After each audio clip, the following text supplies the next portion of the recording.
Otep à tous, bienvenue sur la chaîne des panafricanistes par essence, par conviction et par excellence. Celle des citoyens qui émitent par nécessité et obligation de combat. Nous sommes une chaîne qui n'est guidée que par nos ancêtres et rien que par les ancêtres qui appartiennent à l'égrégore du monde noir. Par conséquent, nous ne croyons en aucun Dieu venu de l'étranger. Toutefois, cette vidéo n'est aucunement destinée à inciter à la haine ou à la violence, car nous menons un combat qui est d'abord et avant tout spirituel, intellectuel et démocratique. Ensuite, il est politique, géopolitique et géostratégique, contre l'impérialisme, le colonialisme, le néocolonialisme et l'endocolonat, qui sont tous qualifiés de crimes contre l'humanité. Nous menons ce combat sur la base du principe fondamental que nous avons hérité de nos ancêtres kémites, qui est celui de la Mahat, c'est-à-dire solidarité, vérité et justice. Vous êtes donc en droit de connaître la vérité et nous avons l'obligation de vous dire la vérité, rien que la vérité, afin que justice soit rendue au continent africain. Et ça, c'est notre modeste contribution dans cette noble lutte en faveur de la souveraineté, la dignité, la solidarité et l'unité africaine. C'est exactement ça que nous appelons le panafricanisme. Bien-aimés frères et sœurs, il se passe quelque chose de grandiose. Je veux vous sortir un secret que les Occidentaux utilisent dans nos pays pour nous avoir, pour nous apprivoiser, pour nous contrôler et aussi pour nous dominer. Les Occidentaux sont passés des maîtres de la controverse. On dit une chose et on dit le contraire en même temps. On fait une chose et on fait le contraire en même temps. On fabrique, écoutez bien, ça c'est le point le plus fort, on fabrique un opposant, plutôt un gouvernement, et on fabrique son opposant. Donc, toute chose porte la marque de son contraire. C'est ce principe philosophique que les Occidentaux mettent en application chez nous en ce qui concerne la gouvernance. Quand ils choisissent un dirigeant, ils fabriquent aussi en même temps l'opposant. Eh oui, on a fabriqué Macky Sall, on a fabriqué son opposant. On a fabriqué le cas le plus patent, le plus palpable, c'est celui que nous voyons au Tchad. On a fabriqué Kaka Déby et on a fabriqué Succès Masra, le gouvernant et l'opposant. Donc nous avons les deux qui se regardent pour qu'il y ait équilibre. Parce que sans ça, il n'y a pas d'équilibre. Comment pouvez-vous contrôler un gouvernement que vous avez mis en place si vous n'avez pas une force qui peut le ramener à l'ordre? Vous n'avez pas un vaccin de rappel quand il commence à s'affaiblir un peu. Comment? Dites-moi, comment? On a fabriqué Tshisekedi, on a fabriqué l'opposition, Katumbi, Mukwege, Martin Fayoulou. Donc, on met en place une chose et son contraire pour que les forces puissent être équilibrées et eux, ils peuvent avoir le contrôle. Quand l'opposition faiblit, l'opposition veut changer d'avis, l'opposition commence à développer des idées nobles. Par exemple, pour nous, le cas échéant, c'est l'opposition commence à parler du franc CFA, qu'il faut arrêter avec le franc CFA, la présence militaire. On demande au gouvernement de frapper sur l'opposition. Eh oui, on demande au gouvernement de frapper sur l'opposition. Maintenant, quand le gouvernement commence à sortir de ses idées, on demande à l'opposition de manipuler, d'utiliser. En général, la population suit toujours l'opposition. Et la population sort, il motive la population et la population. Donc, c'est ce système-là qui permet aux Occidentaux de contrôler nos populations. Parce que le gouvernement n'a pas le contrôle de la population en totalité. Il a le contrôle de quelques éléments, par exemple son ethnie, ou les ethnies des hommes forts du gouvernement, du pouvoir, et puis quelques gens qu'on achète ici et là, qui peuvent distribuer de l'argent rapidement.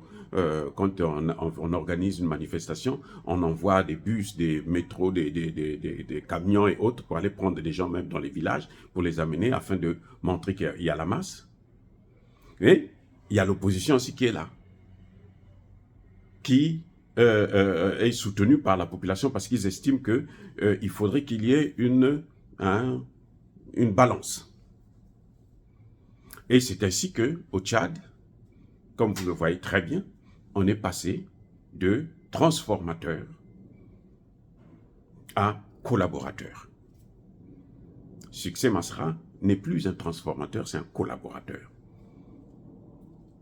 Succès Masra qui critiquait la transition, qui critiquait, qui demandait à ce qu'il y ait un autre dialogue avec lui d'abord. Il faut qu'il y ait un dialogue avec lui.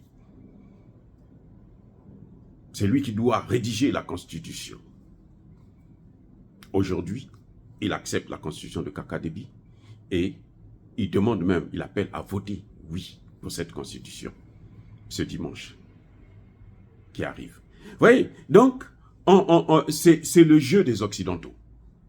Si vous ne faites pas attention, vous ne pouvez pas comprendre le jeu qu'ils sont en train de faire. Et en fin de compte, les deux travaillent ensemble. Oui, les deux parties travaillent ensemble. Donc, quand il vient critiquer de façon superficielle. Mais il ne touche pas les problèmes clés, les problèmes essentiels. Il ne touche pas à ça, non. Parce que s'il touche à ça, eh ben, il aura des problèmes. On va demander au pouvoir de le mater. Succès Masra, aujourd'hui, il était poursuivi. On a suspendu les poursuites judiciaires.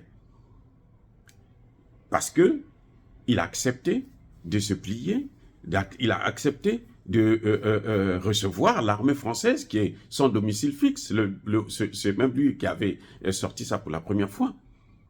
Maintenant, il n'en parle plus. Il ne peut plus parler du franc CFA, par exemple. Et c'est comme ça qu'on les reconnaît. C'est comme ça qu'ils apparaissent. Bien-aimés frères et sœurs, nous devons faire très attention. Il y a beaucoup d'Africains, des panafricanistes, ou qui se disent panafricanistes, qui jouent le jeu de l'Occident, parfois sans le savoir. Je dis bien parfois sans le savoir. Lorsqu'ils demandent à tout prix qu'il y ait des élections. Vous voyez des gens qui disent à Assimi Goïta, il faut qu'on organise maintenant des élections, pour que le processus qui est engagé là puisse être terminé. Alors que si ils vont aux élections sans avoir terminé ce processus, tout est par terre. L'AES est morte. Eh oui. Mais à quoi ça sert de faire quelque chose comme ça qui ne sert à rien? Pendant que Yad Agali se trouve avec eux, soutenu par eux. Il finance son mouvement. Il est en train de se réorganiser. Donc, il faut le temps de mettre un terme complètement avec ça, d'avancer, de mettre les institutions solides. Et à ce moment, si on veut organiser les élections, on organise les élections. Et les Occidentaux comptent beaucoup sur les élections pour nous déstabiliser. Ils comptent sur les élections pour nous déstabiliser. C'est leur meilleur moyen de déstabilisation de l'Afrique. Maintenant, ils sont allés à Dubaï avec tous les chefs d'État. Tous les chefs d'État africains ont signé le protocole, le traité sur, concernant le réchauffement climatique, la transition écologique. Tous les chefs d'État africains. Vous allez voir, les Occidentaux ne vont pas donner parce que ça fait depuis 15 ans qu'on leur demande de donner 100 milliards chaque année aux pays pauvres. Ils ne l'ont jamais fait et ils ne le feront jamais. Ils ont besoin de cet argent. Vous voyez comment ils sont en difficulté. Ce sont eux qui sont en train de courir vers nos énergies fossiles en Afrique. Là. Ils sont en train de courir. Ils sont en train de se battre. Vous les voyez se bousculer aux portes des pays africains pour prendre tous les contrats possibles. Et ils nous parlent de transition écologique. Donc nous, on n'a pas le droit de s'industrialiser. C'est à eux de s'industrialiser. Et nous, on va continuer à travailler pour eux. Nous polluons à peine 4% de la pollution mondiale. 4%. Donc rien du tout. Alors que nous comptons pour 1,5 milliard. Et on nous dit que oh, vous êtes trop nombreux. Maintenant, on dit que non, ce sont les femmes africaines qui polluent. Vous voyez comment c'est dingue, c'est impensable. Donc ces gens-là, ils fonctionnent toujours comme ça. On fait une chose, on fabrique aussi le contraire de la même chose pour qu'il y ait équilibre. De telle sorte que c'est une règle philosophique qui est claire. Dans tous les domaines, c'est comme ça. Toute chose porte la marque de son contraire. Vous avez l'homme, vous avez la femme. Eh oui. Donc, c'est un peu ça. Et c'est à nous maintenant de comprendre ce que nous voulons exactement. Est-ce que nous voulons continuer à être dominés ou bien nous voulons nous en sortir? Pour que nous puissions cesser de faire des oppositions juste parce qu'on veut préserver les intérêts, parce qu'on veut le pouvoir. Pour le pouvoir, et comme beaucoup malheureusement, même des panafricanistes, ils ne pensent qu'à ça. C'est notre tour. Bien aimés frères et sœurs, encore une fois de plus, soyez bénis, je persiste et je signe. Soyez abondamment bénis par le Dieu des Kémites et par nos ancêtres angélisés. Mais que tous ceux qui persécutent le continent africain le pillent et le déstabilisent, qu'ils soient noirs, blancs, chinois, arabes, indiens, juifs, qui qu'ils soient punis, maudits, foudroyés, neutralisés, écrasés, effacés par ce Dieu des Kémites et par nos ancêtres angélisés. Vive l'Afrique éternelle, j'ai dit et j'assume.